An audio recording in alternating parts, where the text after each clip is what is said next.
YouTube ప్రేక్షకులైన నాకంటే పెద్దవారందరికీ కూడా నా హృదయపూర్వక నమస్కారాలు. నాకంటే చిన్నవారికి నా ఆశీస్సులు. మనం ఈవేళ ఒక ఆధ్యాత్మిక విషయాన్ని తెలుసుకుందాం.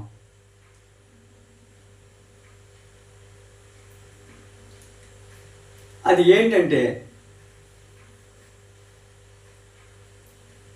బాణాసంచా దీపావళికి కాలుస్తాం, అది వెలిగిస్తాం, డ్యూటీలు కొడతాం. ఆ బాణాసంచా ఎందుకు మనం బాణాసంచాతో ఎందుకు మనం సంతోషంగా సంబరాలు చేసుకుంటామో చాలామందికి తెలుసు, కానీ కొంతమందికి తెలియకపోవచ్చు. అది మనం చెప్పుకుందాం. ఎందుకంటే నరకాసురుడు అనే రాక్షసుడు ఉండేవాడు. అతను మనందరినీ కూడా బాధ పెట్టేవాడు. ఇప్పుడు జనాలందరినీ బాధ పెట్టేవాడు, అలాగే పశువుల్ని బాధ పెట్టేవాడు. ఇంకా వాళ్ళు అది ఇదని కాదు, అందరినీ బాధ పెట్టి సంతోషించేవాడు. ఎలా ఆ బాధ నుంచి తప్పించుకోవడం ఎలా? ఎవరింట్లోనూ కూడా దీపాలు వెలిగించుకునేలా చేసేవాడు కాదు, కాంతిలో ఉండనిచ్చేవాడు కాదు. చీకట్లో దాక్కోవలసి వచ్చేది అతను చూసి. ఎందుకంటే అంత భయంకరమైన పనులు చేసేవాడు ఆయన.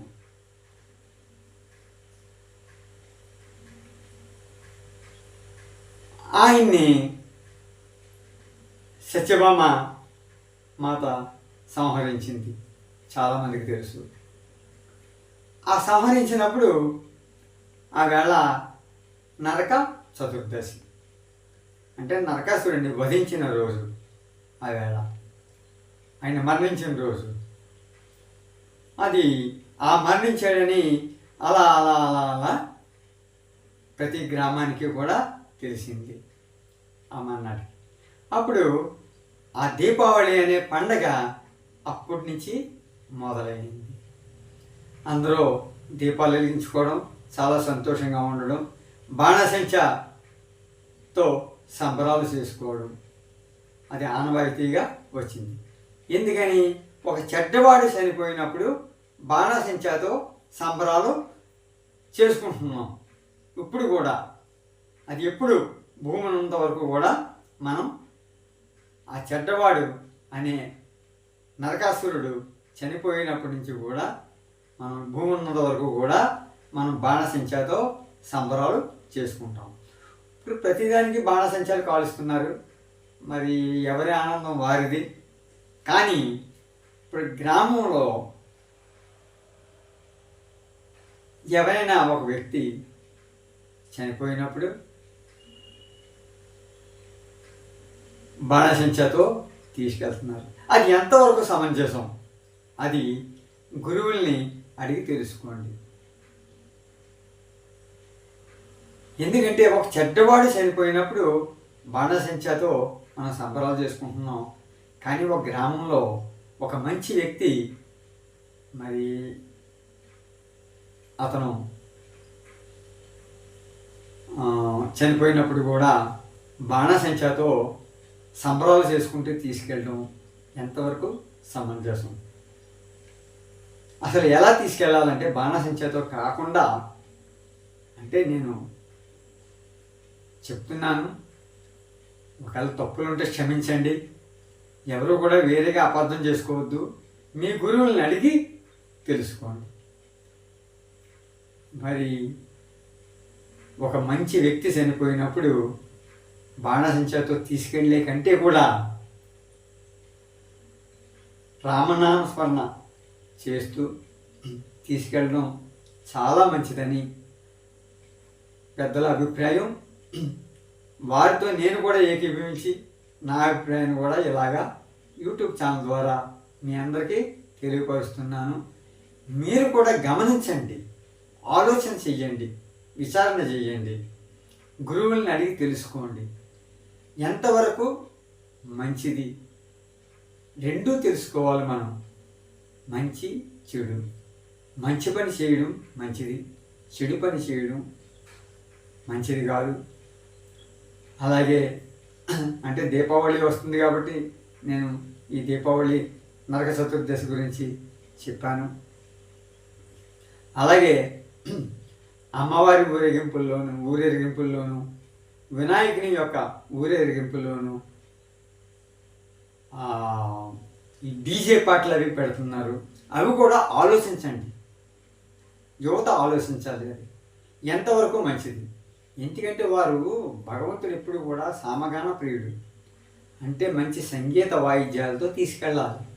మంచి పాటలు ఉన్నాయి, సంగీతపరమైన పాటలు ఉన్నాయి, వినసొంపైన పాటలు ఉన్నాయి. అంతేగాని ఓ ఏటో ఎగరడం ఏటో బాధేసుకోవడం ఏంటో మరి ఎందుకు చేస్తున్నారో ఈ యువత, అది ఒక్కసారి ఆలోచించండి అంతే. ఇందులో విమర్శించడానికి ఏమీ లేదు, వాళ్ళని విమర్శించను, అలాగే నన్ను కూడా మీరు విమర్శించకండి. మీకు మన ఛానల్ మాత్రం సబ్స్క్రైబ్ చేయండి. అలాగే మీ శ్రేయోభిలాషులకి, మీ స్నేహితులకి, హితులకు షేర్ చేయండి. అందరికీ కూడా ఈ యూట్యూబ్ ఛానల్ ద్వారా నా హృదయపూర్వక నమస్కారాలు తెలుపుతున్నాను. నాకంటే చిన్నవారికి నా హృదయపూర్వక ఆశీస్సులు అందజేస్తున్నాను. కాబట్టి ఆలోచన చేయండి.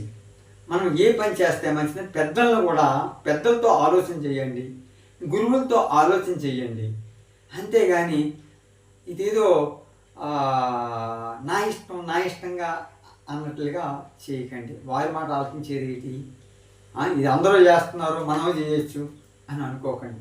ఎవరో ఏదో చేస్తారో మనకి ఎందుకు, మన మంచి పని, మన ఊరికి మనం మంచి పని చేయాలి. అలాగే ఇంకొక మాట చెప్తున్నాను, మరి ఈ ఊరేగింపు విగ్రహాలను మరి చెరువులలో కలిపేస్తున్నారు. అవి ఏవేవో కెమికల్స్తో చేసినవి. ఆ చెరువులు కలుషితం అయిపోతున్నాయి.